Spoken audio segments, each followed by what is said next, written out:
Assalamualaikum warahmatullahi wabarakatuh. Perkenalkan, nama Ibu Atin Astuti.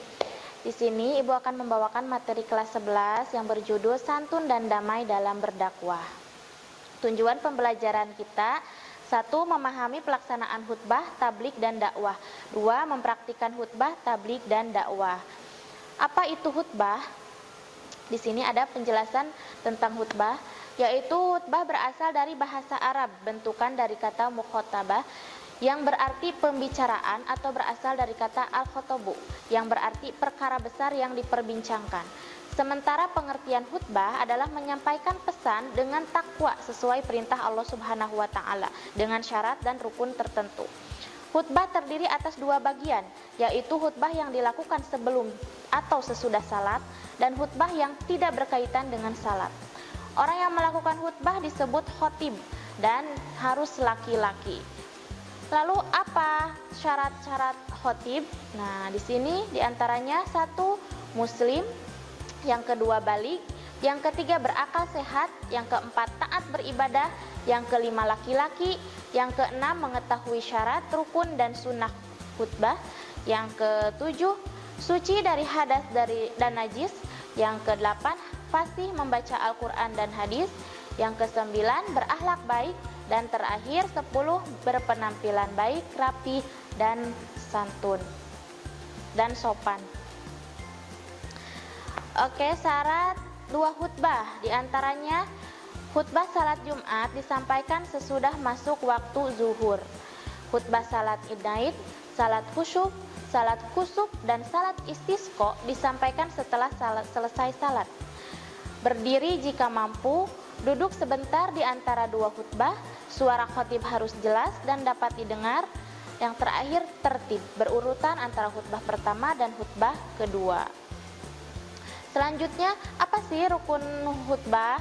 Nah, diantaranya rukun khutbah yaitu membaca hamdalah pada kedua khutbah, membaca syahadatain atau 2 kalimat syahadat, membaca sholawat kepada Nabi Muhammad SAW, berwasiat kepada jamaah yang berisi ajakan untuk meningkatkan iman, takwa, ibadah, serta nasihat agar beramal salih yang bermanfaat bagi kehidupannya, membaca ayat suci Al-Quran, berdoa pada khutbah kedua untuk memohon ampun, kesejahteraan, keselamatan bagi kaum muslimin.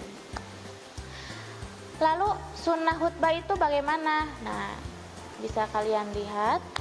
Sunnah khutbah diantaranya khutbah disampaikan di tempat yang lebih tinggi atau di atas mimbar.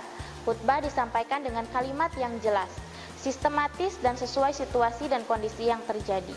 Dalam menyampaikan khutbahnya, khotib hendaknya memperpendek khutbah, jangan terlalu panjang karena akan merasa jenuh ya. Oke, khotib disunahkan membaca Quran surat Al-Ikhlas ketika duduk di antara 2 khutbah. Yang kelima, khotib hendaklah menertibkan rukun-rukun khutbah, yaitu dimulai dari membaca hamdalah sampai yang terakhir berdoa kepada kaum muslimin. Selanjutnya, kita masuk ke pengertian tablik. Tablik berasal dari kata balago yang berarti menyampaikan. Tablik menurut Kamus Besar Bahasa Indonesia artinya penyiaran agama Islam atau menyampaikan. Menurut istilah, tablik adalah suatu pekerjaan yang dilakukan untuk menyampaikan atau menyiarkan agama Islam kepada umat. Orang yang bertablik disebut mubalig. Oke.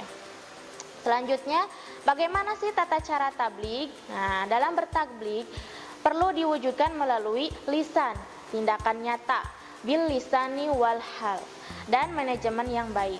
Semuanya itu terdapat dalam cara berdakwah Rasulullah SAW, para sahabatnya, serta para ulama terdahulu.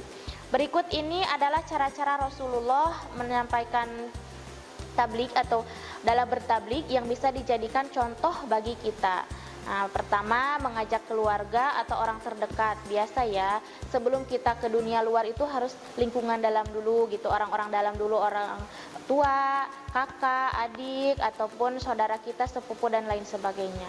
Lalu setelah itu kita mengajak tetangga-tetangga yang dekat dengan cara diam-diam atau sembunyi-sembunyi, dari hati ke hati atau tokoh pemuka. tokoh masyarakat di sana. Nah, setelah kita diterima dengan baik, barulah kita mengajak masyarakat luas dengan cara terang-terangan. Oke, selanjutnya masuk ke pengertian dakwah.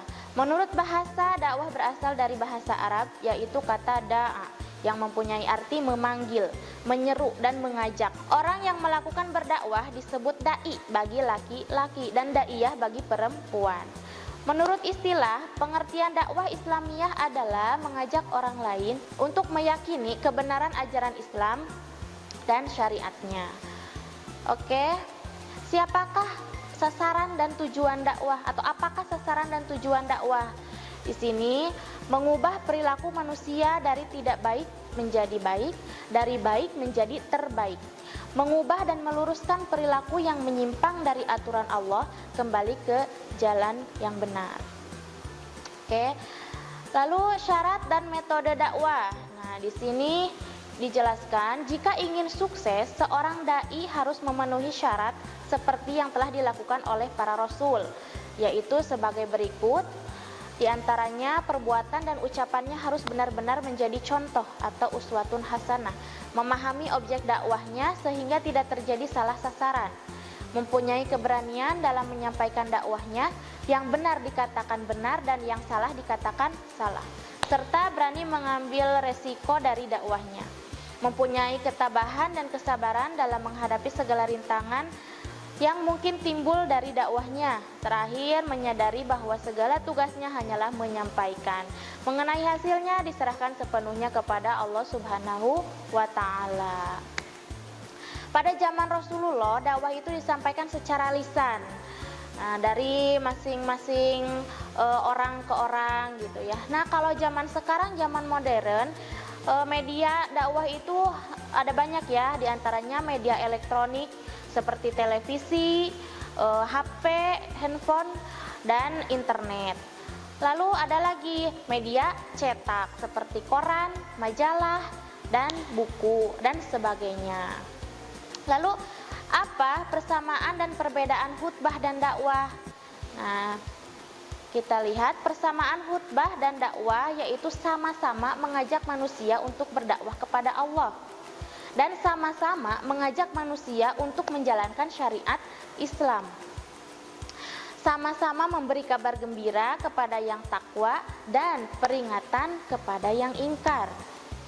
Memberitahukan bagaimana balasan bagi orang yang takwa dan bagaimana balasan bagi orang yang ingkar. Agar apa? Agar mereka itu tahu, menjadi takut, akhirnya mereka bertobat dan mereka dari jalan yang salah kembalilah ke jalan yang benar. Itulah tujuannya.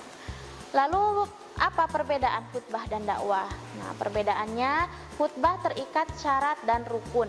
Kalau dakwah tidak terikat syarat dan rukun. Khutbah itu tempatnya di masjid atau di lapangan, sedangkan dakwah di mana saja, tempatnya bebas. Dan tidak hanya untuk jamaah. Kalau khutbah itu di masjid berarti dia di depan jamaah. Kalau dakwah itu mungkin di mana saja, bisa kepada peserta didik sekolah atau ibu-ibu pengajian dan lain sebagainya. Khutbah Jumat wajib hanya laki-laki. Kalau dakwah untuk siapa saja, perempuan pun bisa. Media khutbah terbatas, mimbar dan sound system. Kalau dakwah dapat menggunakan apa saja, ya seperti tadi media elektronik, media cetak, ya banyak. Dan khatib yang berkhutbah berkaitan dengan salat harus suci dari hadas dan najis. Nah, harus mengambil wudhu terlebih dahulu karena mereka setelah berkhutbah akan melaksanakan sholat. Sedangkan juru dakwah tidak perlu seperti itu. Oke. Sekian pembelajaran kita kali ini, semoga kalian dapat memahaminya dan semoga ilmu yang kita dapat bermanfaat. Akhirul kalam, wassalamualaikum warahmatullahi wabarakatuh. Kunjungi sosial media lainnya seperti website kami di pkbmalfata.com, Facebook PKB Malfata Manunjaya, Instagram PKB Malfata Official. Dan terima kasih telah klik video ini. Jangan lupa like, comment, share, dan subscribe untuk menunjukkan dukungan kamu terhadap channel ini. Enjoy the video PKB Malfata.